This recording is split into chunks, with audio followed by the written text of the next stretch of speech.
ہاں جی انکل جی، اللہ آپ دونوں کے ایفرٹس کو قبول کرے اور بہترین آنر اور عزت دنیا اور آخرت میں عطا فرمائے، آمین۔ مفتی صاحب ٹو تھنگس، ٹھیک ہے، پہلے ایک میری فادر کی چیز اور دوسری میری چیز۔ میرے فادر مالی پریشانی کی پڑھ رہے ہیں وظیفہ، تو انہوں نے دیکھا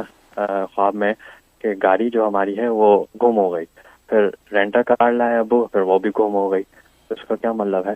اور دوسرا بس ایک چیز ہے مفتی صاحب کہ اگر رسول اللہ ناراض ہو جائیں تو کیا کرتے ہیں پھر؟ مطلب میں نے خواب میں دیکھا کہ رسول اللہ کی بیگ دیکھی، اب مجھے وہ پورا خواب یاد نہیں کہ انہوں نے میرے سے منہ پھیر لیا یا کوئی ایسے پیچھے آتا ہے، ایسے نہیں کہتے ایک سیکنڈ دیجیے حارث کوئی پیچھے آیا ہوا ہے، تو ایسے والی کیفیت تھی۔ لیکن فیو ویکس ہو گئے رسول اللہ کا دیدار نہیں ہو رہا، اور پھر میں نے اس میں میں استغفار بھی بہت کثرت سے کر رہا ہوں 10,000 ڈیلی، تو میں نے اس میں قیومی کر کے پوچھا کہ موسیٰ علیہ السلام، یوسف علیہ السلام، رسول اللہ، دیگر انبیاء کیوں نہیں آ رہے میرے پاس؟ تو میں نے خواب میں دیکھا کہ ایک میرے ایریا میں بڑا سا ایک ٹورنیڈو ہے، ہیوج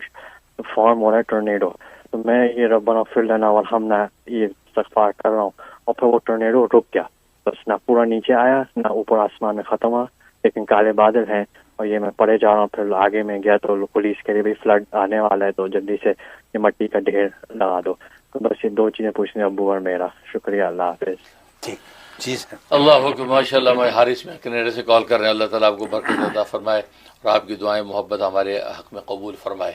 اور باقی آپ نے جو ہے وہ ابو کے بارے میں پوچھا ہے، تو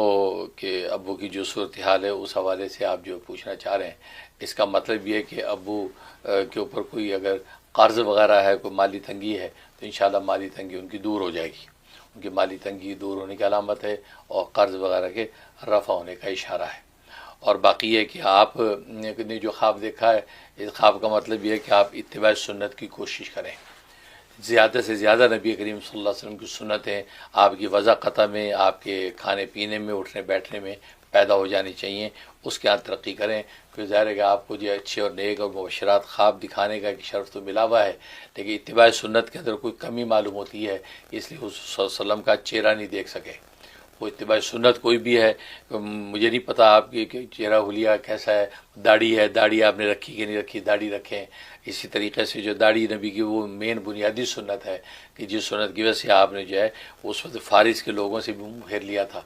تو گویا کہ اس میں منہ پھیرنے کی کیفیت تو نہیں ہے، لیکن بارے اشارہ ضرور ہے کسی چیز کا کہ آپ اس چیز میں کمی ہو رہی ہے، تو اس کو پورا کریں۔ اور اس کے علاوہ دیگر جو سنتیں شب و روز کی، ان کو جو اپنا حرز جان بنائیں۔ اور اس کے لیے جو ہے وہ میری کتاب السلام، اس کے اندر بھی سنتیں موجود ہیں۔ اسی طرح اسوہ رسول اکرم حضرت ڈاکٹر عبداللہ عارفی رحمۃ اللہ علیہ، میرے دادا پھر ان کی کتاب اسوہ رسول اکرم کے اندر سب سنتیں شب و روز کی موجود ہیں، ان سنتوں کو حرز جان بنائیں، انشاءاللہ دیدار بھی نصیب ہو جائے گا۔ ٹھیک،